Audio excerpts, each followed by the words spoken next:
নমস্কার, কেমন আছেন সকলে? সুম্পির স্বাদ কাহনে আপনাকে অনেক অনেক স্বাগত। আজকে খুব সিম্পল ওয়েতে একটা মুচমুচে পকোড়া রেসিপি আপনাদের সাথে শেয়ার করব। চলুন শুরু করা যাক। একটা বড় বাটির মধ্যে প্রথমে বাঁধাকপি কুচনো নিয়ে নিচ্ছি। মেন উপকরণটা কিন্তু এখানে বাঁধাকপি, তাই সেই বাঁধাকপিগুলোকে খুব ভালো করে কুচিয়ে একটা বাটির মধ্যে নিয়ে নিলাম। যতটা সম্ভব কুচি করে কাটারই চেষ্টা করবেন।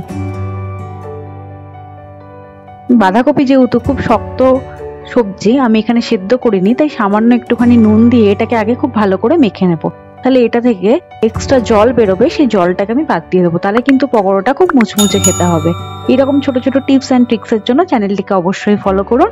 আর সাবস্ক্রাইব না করলে এখনই সাবস্ক্রাইব করে পাশে বেল আইকনটি প্রেস করে দিন, যাতে কোনো ভিডিও মিস না হয়। নুন দিয়ে আগে ভালো করে চারিপাশটা মিশিয়ে নিচ্ছি। তারপরে এবার হাত দিয়ে এটাকে একটু চেপে চেপে মেখে নিতে হবে। তাতে কি হবে, এটা থেকে প্রেস করে মাখলে খুব ভালোভাবে জলটা তাড়াতাড়ি বেরিয়ে যাবে।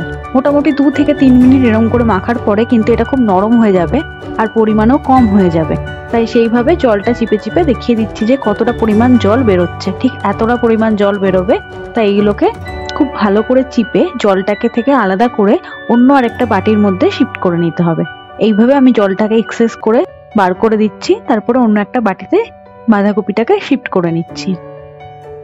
বাঁধাকপিটাকে এখানে নিয়ে নেওয়ার পরে এর মধ্যে আমি একে একে অ্যাড করে দেবো জিনিসগুলো। প্রথমে দিয়ে দিচ্ছি 1 বাটি কুচনো পেঁয়াজ। এখানে আমি একটা মিডিয়াম সাইজের পেঁয়াজ খুব চিরি করে কুচিয়ে ব্যবহার করেছি। আর দিলাম 1/2 চামচ নুন, 1/2 চামচ লঙ্কার গুঁড়ো, 1/2 চামচ জিরে গুঁড়ো, সামান্য হলুদ গুঁড়ো আর একটুখানি চাট মশলা। ব্যাস, আর কিন্তু কিছু এখানে অ্যাড করব না। হয়ে গেছে সবকিছু। এবার দিয়ে দেব 1/4 কাপ চালের গুঁড়ো আর 1/2 কাপ মানে 1/2 কাপ বেসন। এই পরিমাণটা আপনাদের বাঁধাকপি বা পেঁয়াজের অনুযায়ী দেবেন।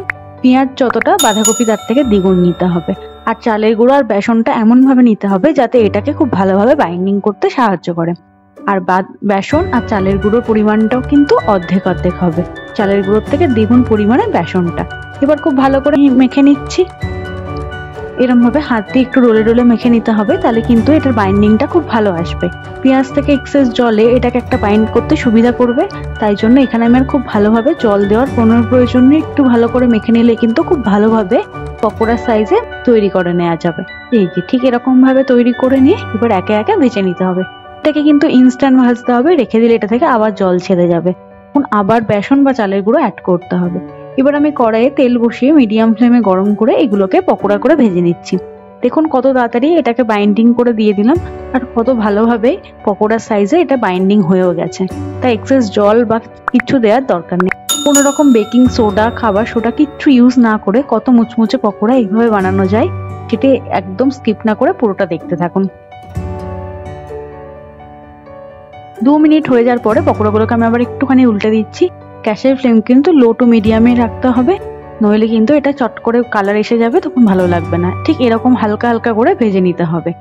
এটা তোলার পরেও কালারটা আরেকটু ডার্ক হয়ে যাবে, তাই এরকম অবস্থাতেই তুলে নিতে হবে, কারণ যেহেতু পেঁয়াজ রয়েছে পরে কালারটা আরেকটু ডার্ক চলে আসে। ঠিক দ্বিতীয় রাউন্ডটাও ভেজে নিয়ে এলাম আপনাদের সামনে। দেখুন কত মুচমুচে আর সুন্দর হয়েছে দেখতে, কালারটাও সুন্দর এসছে আর খেতে কিন্তু দুর্দান্ত হয়েছিল। আশা করি বাড়িতে এরকম করে বানিয়ে সকলকে সার্ভ করুন, সকলের ভালো লাগবে। এই রকম ভিডিও দেখার জন্য আর ব্যাঙ্গালোরের জানা অজানা কথা জানার জন্য চ্যানেলটিকে অবশ্যই সাবস্ক্রাইব করুন। পাশে বেল আইকনটি প্রেস করে দিন যাতে কোনো ভিডিও মিস না হয়। প্লে লিস্টে অনেক ধরনের ভিডিও রয়েছে, সেগুলো দেখুন। আশা করি আপনাদের অবশ্যই ভালো লাগবে।